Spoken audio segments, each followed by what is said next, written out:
ووصينا الإنسان بوالديه حملته أمه وهنا على وهن وفصاله في عامين أن اشكر لي ولوالدي إلي المصير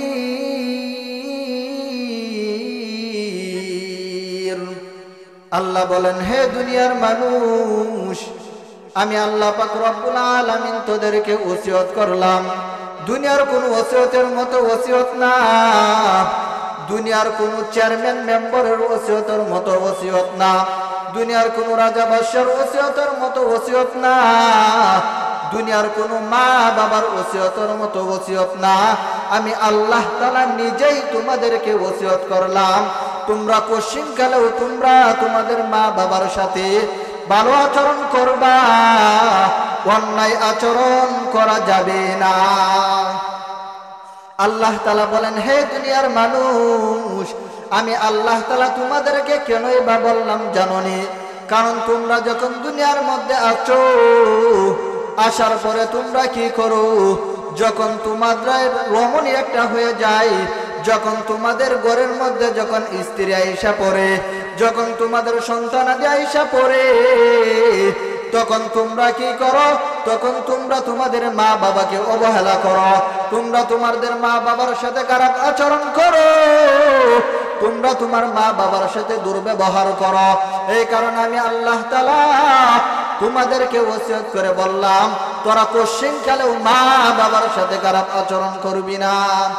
কারণ আল্লাহ তাআলা বলেন, হে দুনিয়ার মানুষ, তোমরা মা বাবার সাথে কেন খারাপ আচরণ করবা? কারণ দুনিয়ার মধ্যে সবচাইতে আপন হলো আসমানের নিচে এবং জমিনের উপরে সবচাইতে আপন হলো তোমার মা বাবা। যখন তুমি দুনিয়ার মধ্যে আইসা পড়বা, যখন তুমি তোমার মার পেটের মধ্যে আইসা পড়লা, তখন তোমার মা তোমাকে কত কষ্ট করে করে করে লালন পালন করলো। তোমার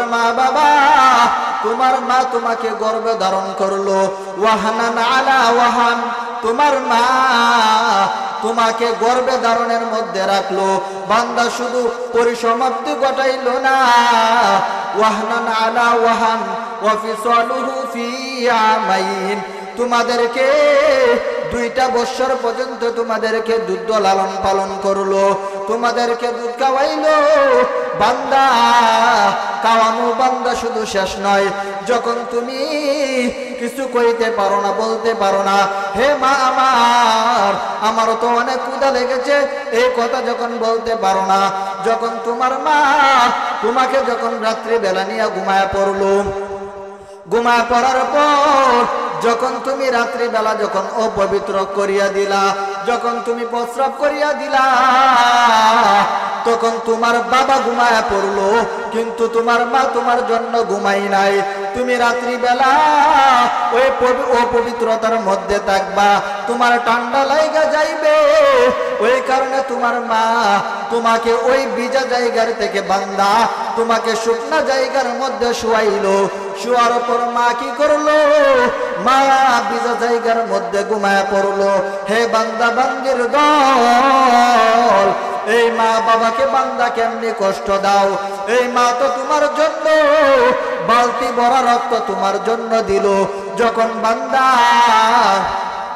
দুনিয়ার মধ্যে আইসা পড়বা, অনেক মা কি করে বান্দা জাননি? সন্তানের জন্য বালতি ভরা রক্ত দিয়া দেয় জমিনের মধ্যে। মার চিন্তা করে না মা দুনিয়ার মধ্যে বাঁচবে কিনা, এটাও চিন্তা করে না। সন্তানের জন্য চিন্তা করে করে করে করে ওই মাটা অসুস্থতার মধ্যে পড়িয়া যায়। এমনও মা আছে সন্তানের জন্য দুনিয়া থেকে বিদায় হয়ে যায়। হে দুনিয়ার মানুষ, এমন বিসমিল্লাহির রহমানির রহিম। ওয়াসাইনাল ইনসানা বিওয়ালিদাইহি হামালাতহু উম্মুহু ওয়াহনান আলা ওয়াহন وفصاله في عامين أن اشكر لي ولوالدي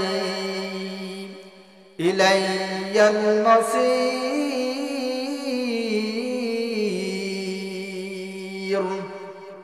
صدق الله العظيم وصدق رسوله النبي الكريم ونحن على ذلك لمن الشاهدين والشاكرين والذاكرين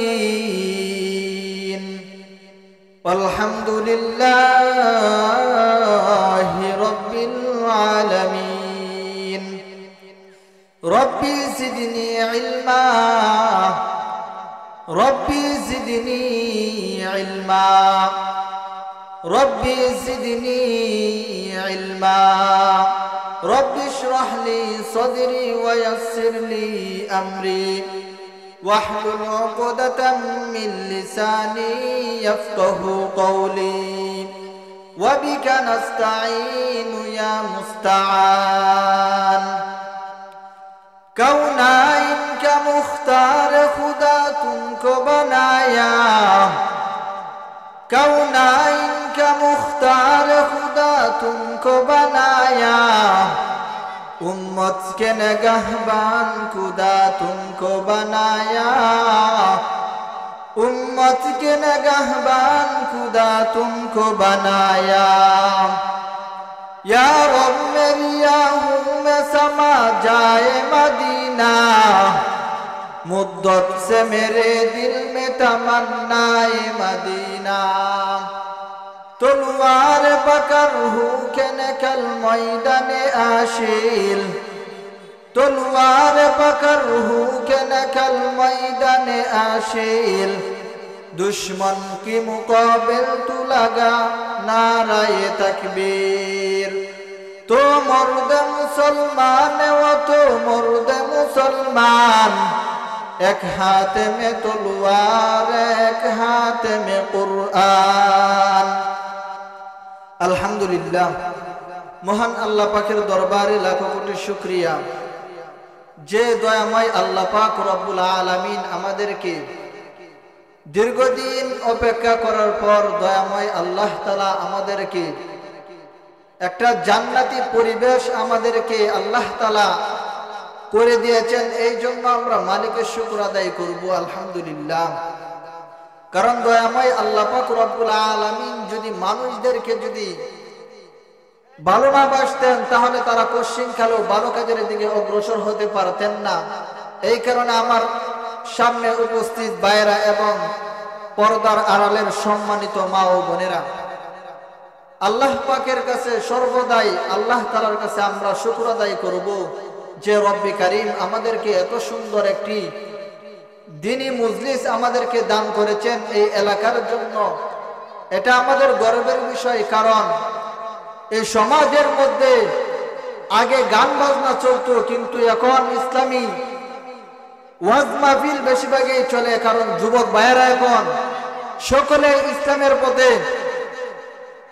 সকলেই ইসলামের পথে এখন সকলেই নজর দিচ্ছে তাই এখন গান বাজনা এখন ওই সমাজ থেকে দূরীভূত হয়ে যাচ্ছে ঠিক কিনা কারণ এই গান বাজনা মানুষদেরকে জাহান্নামের পথের দিকে নিয়ে যায় কিন্তু এই দ্বীনি মজলিস মানুষদেরকে জান্নাতের পথে নিয়ে যায় ঠিক কিনা এই কারণে আল্লাহ তাআলা বলেন তোমাদেরকে দুনিয়ার মানুষগুলা যেমন ওসিয়ত করে ওসিয়ত যেমন দামি আমি আল্লাহ তাআলাও ঠিক তেমনি ভাবে তোমাদেরকে ওসিয়ত করি কারণ ওসিয়ত এমন একটা জিনিস যদি কোনো মানুষ মৃত্যুর আগে যদি মানুষকে ওসিয়ত করে ভাই আমার কাছে তো অমুকে টাকা পাই অমুকে ধন সম্পদ পাই তুমি কি করিও আমার মৃত্যুর পরে তুমি ওইটা যদি হালাল অন্তায় হয় তাহলে তুমি এটা কি করিও যথাভাবে আমাদের মানা লাগবে মানতে হবে না হলে আমরা গুনাহগার হয়ে যাব ঠিক আল্লাহ তাআলাও আমাদেরকে বান্দাদেরকে সকলকে ওসিয়ত করেন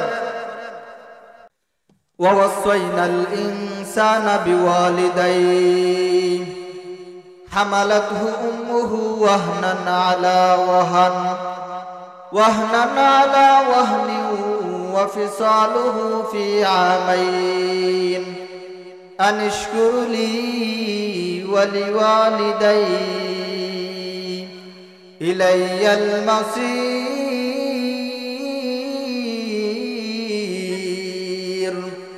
আল্লাহ বলেন, হে দুনিয়ার মানুষ, আমি আল্লাহ পাক রব্বুল আলামিন তোদেরকে ওসিয়ত করলাম।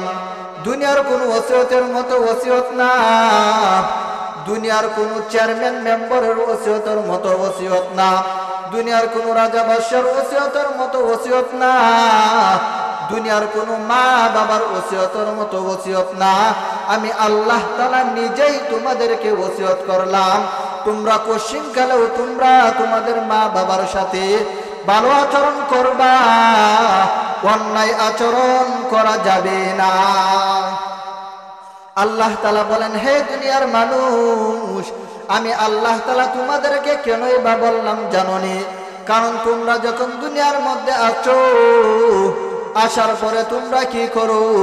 যখন তোমাদের রমণী একটা হয়ে যায়, যখন তোমাদের ঘরের মধ্যে যখন স্ত্রী আইসা পড়ে, যখন তোমাদের সন্তানাদি আইসা পড়ে, তখন তোমরা কি করো? তখন তোমরা তোমাদের মা বাবাকে অবহেলা করো, তোমরা তোমাদের মা বাবার সাথে খারাপ আচরণ করো, তোমরা তোমার মা বাবার সাথে দুর্ব্যবহার করো। এই কারণে আমি আল্লাহ তাআলা তোমাদেরকে ওসিয়ত করে বললাম, তোরা পশ্চিমকালেও মা বাবার সাথে খারাপ আচরণ করবি না। কারণ আল্লাহ তাআলা বলেন, হে দুনিয়ার মানুষ, তোমরা মা বাবার সাথে কেন খারাপ আচরণ করবা? কারণ দুনিয়ার মধ্যে সবচাইতে আপন, দুনিয়ার মধ্যে সবচাইতে আপন হলো আসমানের নিচে এবং জমিনের উপরে সবচাইতে আপন হলো তোমার মা বাবা। যখন তুমি দুনিয়ার মধ্যে আইসা পড়বা, যখন তুমি তোমার মার পেটের মধ্যে আইসা পড়লা, তখন তোমার মা তোমাকে কত কষ্ট করে করে করে লালন পালন করলো। তোমার মা বাবা, তোমার মা তোমাকে গর্ভে ধারণ করলো, ওয়াহানান আলা ওয়াহান, তোমার মা তোমাকে গর্ভে ধারণের মধ্যে রাখলো। বান্দা শুধু পরিসমাপ্তি ঘটাইলো না, ওয়াহানান আলা ওয়াহান ওয়া ফিসালুহু ফি আমাইন, তোমাদেরকে 2টা বছর পর্যন্ত তোমাদেরকে দুধ লালন পালন করলো, তোমাদেরকে দুধ খাওয়াইলো। বান্দা, খাওয়ানো বান্দা শুধু শেষ নয়, যখন তুমি কিছু কইতে পারো না, বলতে পারো না, হে মা আমারও তো অনেক ক্ষুধা লেগেছে, এই কথা যখন বলতে পারো না, যখন তোমার মা তোমাকে যখন রাত্রি বেলা নিয়ে ঘুমায়া পড়লো, ঘুমায় পড়ার পর যখন তুমি রাত্রি বেলা যখন অপবিত্র করিয়া দিলা, যখন তুমি প্রস্রাব করিয়া দিলা, তখন তোমার বাবা ঘুমায় পড়লো, কিন্তু তোমার মা তোমার জন্য ঘুমাই নাই। তুমি রাত্রি বেলা ওই অপবিত্রতার মধ্যে থাকবা, তোমার ঠান্ডা লাইগা যাইবে। ওই কারণে তোমার মা তোমাকে ওই ভিজা জায়গার থেকে বান্দা তোমাকে শুকনা জায়গার মধ্যে শুয়াইলো। শুয়ার পর মা কি করলো? মা ভিজা জায়গার মধ্যে ঘুমায় পড়লো। হে বান্দা বান্দির দল, এই মা বাবাকে বান্দা কেমনি কষ্ট দাও? এই মা তো তোমার জন্য বালতি ভরা রক্ত তোমার জন্য দিল। যখন বান্দা দুনিয়ার মধ্যে আইসা পড়বা, অনেক মা কি করে বান্দা জাননি? সন্তানের জন্য বালতি ভরা রক্ত দিয়া দেয় জমিনের মধ্যে। মার চিন্তা করে না মা দুনিয়ার মধ্যে বাঁচবে কিনা, এটাও চিন্তা করে না। সন্তানের জন্য চিন্তা করে করে করে করে ওই মাটা অসুস্থতার মধ্যে পড়িয়া যায়। এমনও মা আছে সন্তানের জন্য দুনিয়া থেকে বিদায় হয়ে যায়। হে দুনিয়ার মানুষ, এমন নজিরের কোনো বান্দা অভাব নাই। কয়েক বছর আগের এক ঘটনা, রাজশাহী মেডিকেলের মধ্যে এক গর্ভধারিণী মাকে নিয়ে যাওয়া হলো। ওই গর্ভধারিণী মার প্রসব বেদনা এবং গর্ভের বেদনায় মাটা অস্থির হয়ে গেল। যখন অস্থির হয়ে যায়, ডাক্তাররা তাড়াতাড়ি ওই মাকে চেকআপ শুরু করিয়া দিল। চেকআপ যখন শেষ হয়ে যায়, ডাক্তাররা সকলে একসাথে হয়ে গেল। একসাথে হয়ে যাওয়ার পর ডাক্তাররা চিন্তা করতে লাগলো, যদি সন্তানটাকে বাঁচানো হয় তাহলে মাটাকে বাঁচানো যাবে না, যাবে না। আর যদি মাটাকে বাঁচাতে হয় তাহলে সন্তানটাকে বাঁচানো যাবে না। তখন ডাক্তাররা সকলে মিলিয়া ওই মহিলার স্বামীকে তলব করতে লাগলো। ওই স্বামী কি করলো? বান্দা তো চিন্তা করতে লাগলো আর মনে মনে খুশি, ওই বান্দা ওই তো সন্তান, নাহলে মেয়ে নাহলে সন্তান, দুইটা থেকে একটা নিয়ে বাড়িতে চলিয়া যাবে। তখন ডাক্তাররা কি করলো? ওই স্বামীকে গিয়া বলতে লাগলো, আর স্বামী বলতে লাগলো, হে ডাক্তাররা, তুমি আমার জানায় দাও আমার স্ত্রীটা কেমন আছে। আমি কি আমার কন্যা সন্তান নিয়ে বাড়িতে যাব নাকি আমার ছেলে সন্তান নিয়ে বাড়িতে যাব? তখন ডাক্তাররা বলতে লাগলো, ওই মহিলার স্বামী, আপনার কাছে তো এই জন্য আসি নাই, আমরা আসছি আপনার কাছে একটা সিদ্ধান্ত নেওয়ার জন্য। তখন ওই স্বামী বলতে লাগলো, কি সিদ্ধান্ত আমার দেওয়া লাগবে, আপনারা জানা দেন। তখন ডাক্তাররা বলতে লাগলো, যদি আপনি আপনার সন্তানটাকে চান তাহলে আপনি আপনার বউটাকে পাবেন না, আর যদি আপনি আপনার বউটাকে চান তাহলে আপনি আপনার সন্তানটাকে পাবেন না। তখন ওই স্বামী দুইটা হাত তুলে আল্লাহর কাছে কান্না করতে লাগলো, হে রব্বে কারীম, তুমি আমাকে কি পরীক্ষার মধ্যে ফেললা? আমার সন্তানও আমার কাছে দামি, আমার বউটাও আমার কাছে দামি, তাহলে আমাকে কেমন পরীক্ষার মধ্যে ফেলায় দিলা? তখন ডাক্তাররা চিন্তা করতে লাগলো, স্বামীর কথায় আমাদের বসে থাকতে হবে না, স্বামীর সিদ্ধান্ত নেওয়া যাবে না, আমাদের সিদ্ধান্ত নেওয়া লাগবে। তখন সকলে মিলিয়া ওই মহিলার কাছে গেল। যাওয়ার পর তারা চিন্তা ভাবনা করতে লাগলো, বৃক্ষ যদি দুনিয়ার মধ্যে থাকে তাহলে ফলের আশা করা যাবে, আর যদি বৃক্ষটাই যদি দুনিয়াতে না থাকে তাহলে ফলের আশা করা যাবে না।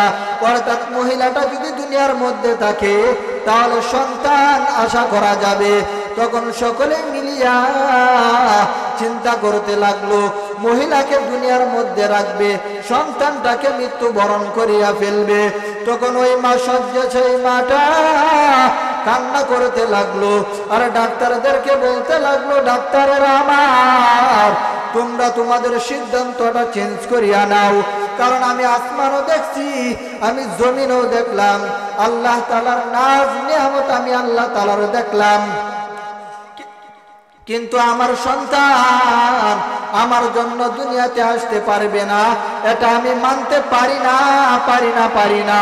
কারণ আমার সন্তান দুনিয়া দেখবে, আসমান দেখবে, সবকিছুই দেখবে।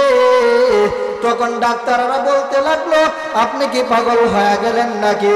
কারণ আপনি বাঁচলে তো অনেকগুলা সন্তান আশা করা যাবে। তখন ওই মা বলতে লাগলো, কারণ ওই সন্তানটাকে আমি 9টা মাস পর্যন্ত আমি লালন পালন করলাম। আমি আমার সন্তানের বাবাকে বললাম, যখন আমার সন্তানটা দুনিয়ার জমিনের মধ্যে আইসা পড়বে তখন আমার ওই সন্তানটাকে কোরআনের হাফেজ বানায় দিবা, আলমউদ্দিন তুমি বানায় দিবা। যদি বানায় দাও, আমি মায়ের খবর যদি জাহান্নামী হয়ে যায়, আমার সন্তান যদি মাকবারের সামনে গিয়া যদি বলে, রব্বির হামহুমা কামা রব্বায়ানি সগীরা, এই বলিয়া যদি আমার জন্য দোয়া করে, তাহলে আমি মায়ের কবর যদি জাহান্নামের গর্ত হয়ে যায়, তাহলে সন্তানের দোয়ায় আল্লাহ তাআলা আমাকে ওই জাহান্নামের গর্ত থেকে জান্নাতে দিয়ে দিবে।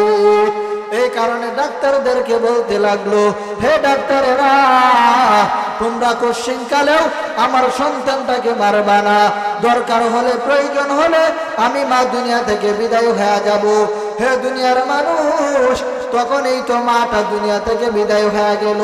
একটা মা সন্তানের জন্য এত কষ্ট করে, এত লালন পালন করে, এত কিছু ত্যাগ করে, তবুও বান্দা তুমি কেমনে ভাবে কষ্ট দাও? মা বাবার দোয়া তো বান্দা ডাইরেক্ট কবুল হয়ে যায়। যেমন ভাবে মক্কা মদিনার ইমাম সাহেব আব্দুর রহমান আস-সুদাইস, ওই বান্দা একদিন কনফারেন্সের মধ্যে ঢুকিয়া পড়লেন। তখন সাংবাদিকরা বলতে লাগলো, হে হুজুর আমার, আপনার বাড়ি মক্কাতেও না, আপনার বাড়ি মদিনাতেও না, তাহলে আপনি এত বড় ইমাম কেমনে হয়ে গেলেন?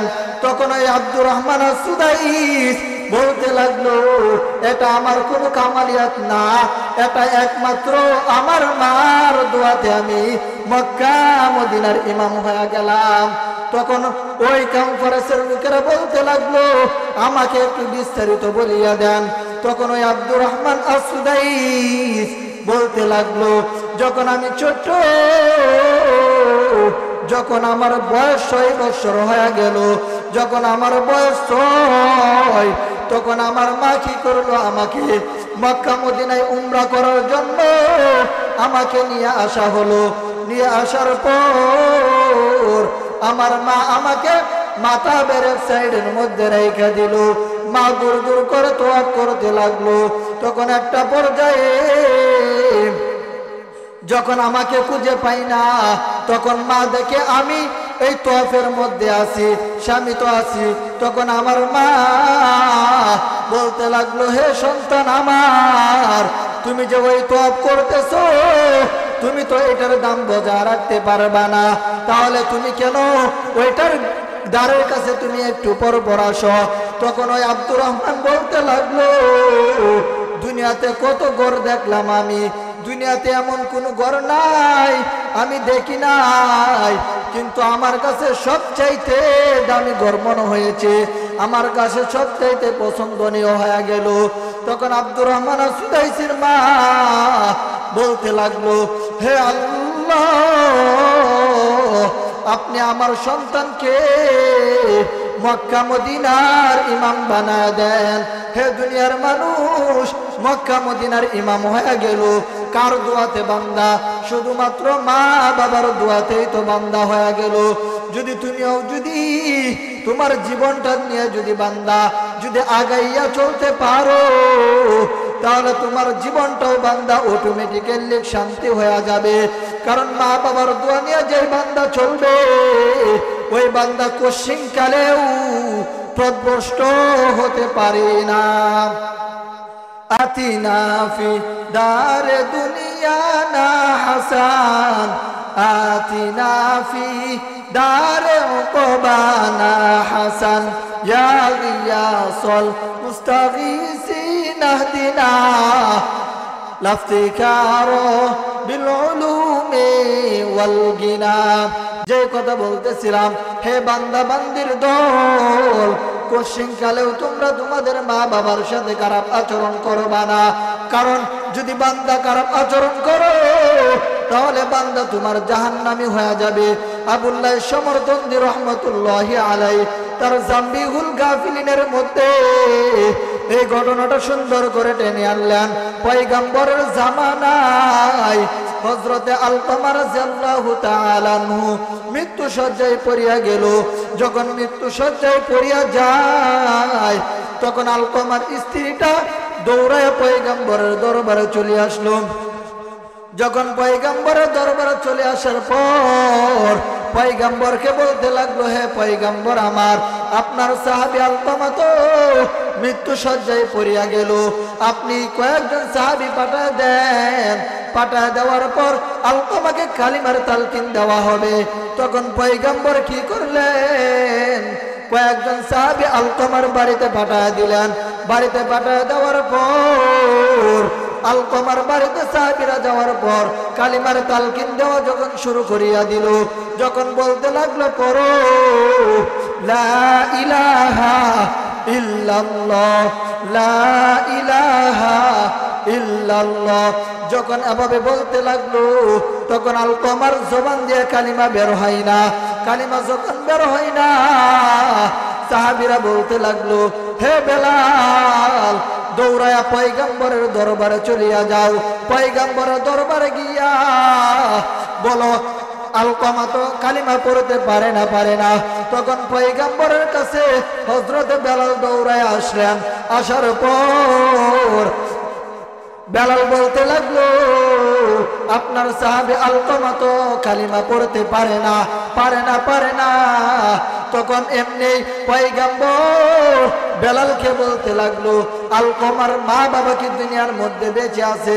তখন আলকমার মা বাবার কথা যখন জিজ্ঞাসা করা হলো, তখন হযরত বেলাল বলতে লাগলো, আলকমার বাবা অনেক আগে বিদায় হয়ে গেছে, কিন্তু আলকমার মা এখনো দুনিয়ার মধ্যে আছে।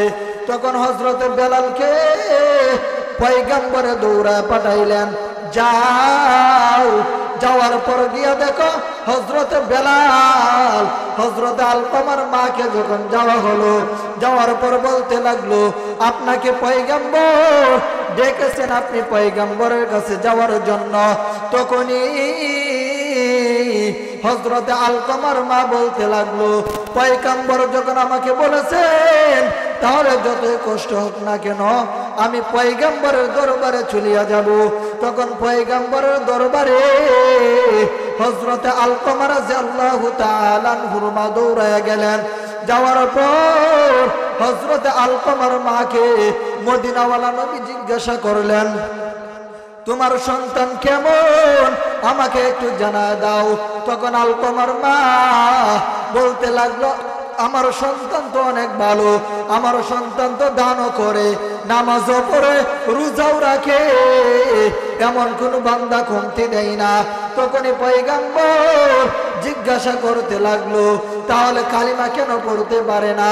তখনই পয়গম্বরের কথা শুনিয়া আলকমার মা অজরে কান্না করতে লাগলো। কান্না করার পর আর বলতে লাগলো, তোমার সন্তান কেন কালিমা পড়তে পারে না? তখনই আলকমার মা বলতে লাগলো, আমার সন্তান আমার স্ত্রীর কথা শুনিয়া, আমার সন্তানের স্ত্রীর কথা শুনিয়া, সে তার বউয়ের কথা শুনিয়া আমাকে কষ্ট দিত, আমাকে একদিনও মা বলে ডাকতো না, আমার কাছের দ্বারও আইতো না, তখনই আমি কষ্ট পাইতাম। এই কথা শোনার পরে পয়গম্বর বলতে লাগলো, এই কারণেই তো আলকমা জবান দিয়ে কালিমা পড়তে পারে না, কালিমা জবান দিয়ে বের হয় না। তখনই পয়গম্বর হযরত আলকমার মাকে বলতে লাগলো, তুমি তোমার সন্তানকে তুমি মাফ করিয়া দাও। তখন আলকমার মা বলতে লাগলো, আমি আমার সন্তানকে কোশ্চিনকালেও মাফ করব না, কারণ যে সন্তান আমাকে এত কষ্ট দিল, এই কারণে আমি মাফ করতে পারবো না।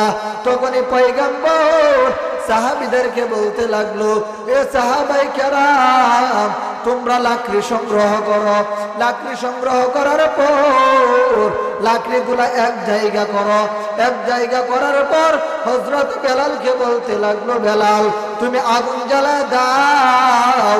তখনই আগুন জ্বালায় দিল। আগুন জ্বালায় দেওয়ার পর পয়গম্বর বলতে লাগলো, হে সাহাবায়ে কেরাম, তোমরা আলকমাকে এই আগুনের মধ্যে জ্বালায় দাও, কারণ ওই বান্দা দুনিয়া থেকে মৃত্যুবরণ করার পর জাহান্নামী হয়ে যাবে, ওই কারণে দুনিয়ার আগুন থেকেই তার জাহান্নাম শুরু হয়ে যাক। তখনই আলকমার মা বলতে লাগলো, পয়গম্বর কোনো মাই সহ্য করতে পারবে না, পারবে না। যদি কোনো সন্তান যদি কষ্টের মধ্যে পড়িয়া যায়, বিপদের মধ্যে পড়িয়া যায়, কোনো মা সহ্য করতে পারবে না। আমি আমার সন্তানকে মাফ করিয়া দিলাম। তখনই পয়গম্বর বলতে লাগলো, হে সাহাবায়ে কেরাম, দৌড়াইয়া যাও, আলকমাকে গিয়া কালিমার তালকিন দিয়া দাও।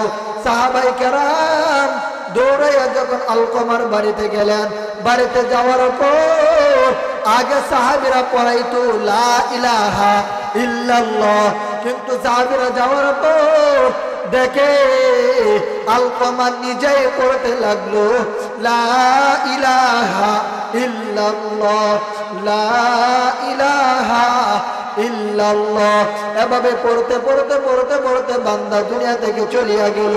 তখন পয়গম্বর সাহাবায়ে কেরামকে বলতে লাগলো, তোমরা তাড়াতাড়ি গোসল করাও। গোসল করানোর পর একটা পর্যায়ে ওই আলকমার লাশটাকে পিছনে রাখিয়া উপস্থিত সাহাবায়ে কেরামদেরকে বলতে লাগলো, হে সাহাবায়ে কেরাম, তোমরা দুনিয়াতে যতই কিছু করো না করো, যতই নেক আমল করো না কেন, যতই দান সদকা করো না কেন, যতই নামাজ পড়ো না কেন, যতই হজ করো না কেন, যদি মা বাবাকে বান্দা কষ্ট দাও, তাহলে কশিন কালেও তুমি আল্লাহর জান্নাতে যাইতে পারবে না। তোমার ওই নেক আমলও আল্লাহর জান্নাতে নিতে পারবে না। এই কারণে সকলে, হে কিশোরগঞ্জের মুসলমানেরা, হে কুটিয়াদির মুসলমানের দল, তোমরা কশিন কালেও তোমরা তোমাদের মা বাবার সাথে খারাপ আচরণ করবা না। তোমরা কশিন কালেও মা বাবাকে বান্দা কষ্ট দিবা না। যাদের আব্বা আম্মা অন্ধকার কবরের মধ্যে শায়িত আছে, আর যাদের আব্বা আম্মা দুনিয়ার মধ্যে আছে, আজকে আমরা মাহফিল থেকে তালিম নিয়ে যাব। যাদের মা বাবা দুনিয়ায় নাই, তাদের মাকবারার সামনে গিয়া আল্লাহ তাআলার কাছে দোয়া করব। আর যাদের মা বাবা দুনিয়ার মধ্যে বেঁচে আছে, আমরা প্রত্যেকেই বাড়িতে গিয়া মা বাবার জন্য মা বাবার কাছে দোয়া চাইব।